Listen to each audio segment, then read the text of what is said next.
त्यो इतिहासमा पनि केरादाब चोकमा फलैचा थियो क्या। म सानो हुँदादेखि पनि थियो। अनि यो अगाडि इतिहासमा त्यो 40-42 सालसम्म त्यतिखेर पनि यहाँ फलैचा थियो। अनि त्यो त अब टिक्दैन हो त्यो त भनेर कुरो गर्नुभयो ज्येष्ठ नागरिक हजुरबा बुवाहरूले चाहिँ यो टिक्दैन, यसलाई चाहिँ अलिक सफाको लाउनुपर्छ है खम्बा भनेपछि अब हामीले त्यसको लागि यथाशक्य हाम्रो सामाजिक व्यक्तित्व छत्राङ फागो र वीरेन्द्र अधिकारीज्यूले वन रतुवामा वृक्षारोपणबाट मसलाका 2टा रुख उपलब्ध गराउनु भयो। अब जस्तो हाम्रो गाउँपालिका अध्यक्षज्यूले आफ्नो आफैले व्यक्तिगत रूपमा 5000 दिनुभयो, उपाध्यक्षज्यूले 5155 रुपियाँ दिनुभयो। जस्तो 2 नम्बर वार्ड अध्यक्षले अहिले भर्खरै पनि 5000 रुपियाँ है त्यो फलैचा निर्माणको लागि भनेर हालिदिनु भएको छ। 3 नम्बर वार्ड अध्यक्षले पनि दिनुभएको छ हैन।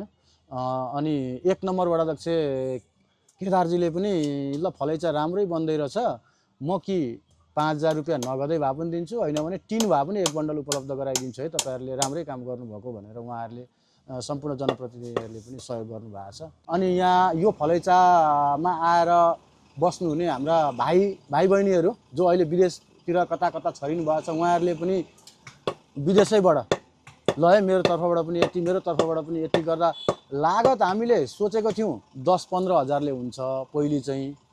अनि गर्दै जाँदा अब यसरी किन्दै जाँदाखेरि अहिले मलाई लाग्दैछ यो फलैचा 80,000 रुपियाँमा चाहिँ बनाइसकिन्छ कि जस्तो अन्दाज हुँदैछ।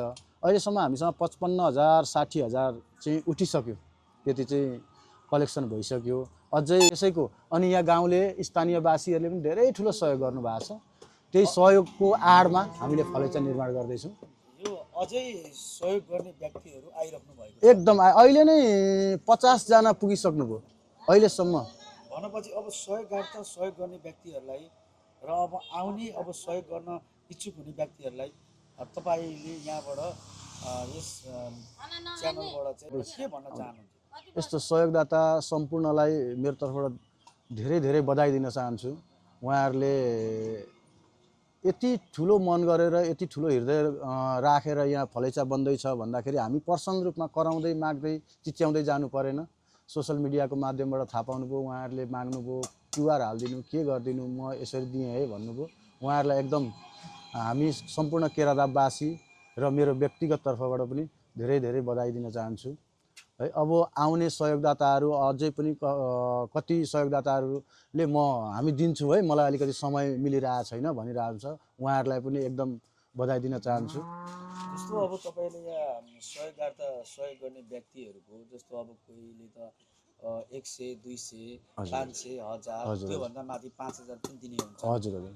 उहाँहरूको लागि चाहिँ यहाँ तपाईँले चौतारा प्रतीक्षालय बनाउँदै गर्दाखेरि उहाँहरूको लागि यस्तो के छ अब शिलालेखमा अथवा उहाँहरूलाई मायाको चिनो अथवा के को लागि तयारी गर्दै हुनुहुन्छ तपाईँ? यस्तो छ, हामीले पहिले चाहिँ के भनेका थियौँ भने यहाँनिर लेखेर बोर्डमा सम्पूर्ण सहयोगदाता सहयोगी मनहरूको नामावली राख्ने कुरो गरेका थियौँ। अनि इनामेलले लेख्दाखेरि 1-2 वर्षमा 1 वर्षमा मेटिन्छ भनेर हामीले काठमा सखुवाको काठमा चाहिँ ठुलो उयसमा चाहिँ काठैमा खोपेर सदा रहस्तो चाहिँ सदा सर्वदा रहिराख्छ भनेर काठमा खोपेर लेख्ने भन्ने कुरो हाम्रो सोचमा छ अहिलेसम्म।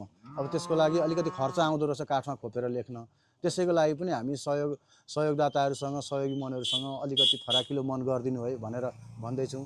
हामी यहाँनिर राख्छौँ काठमा खोपेर भए पनि राख्छौँ हैन, उहाँहरूको नाम सम्पूर्ण सहयोगदाताहरूको नाम काठमा खोपेर भए पनि राख्छौँ, होइन भने इनामेलले लेखेर भए पनि बोर्ड राख्छौँ उहाँहरूको चाहिँ।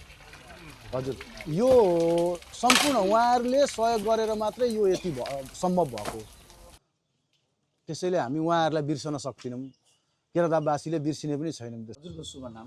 मेरो नाम महेन्द्र अर्याल। महेन्द्र अर्याल। हजुर, स्थानीय निवासी मेरो हजुर।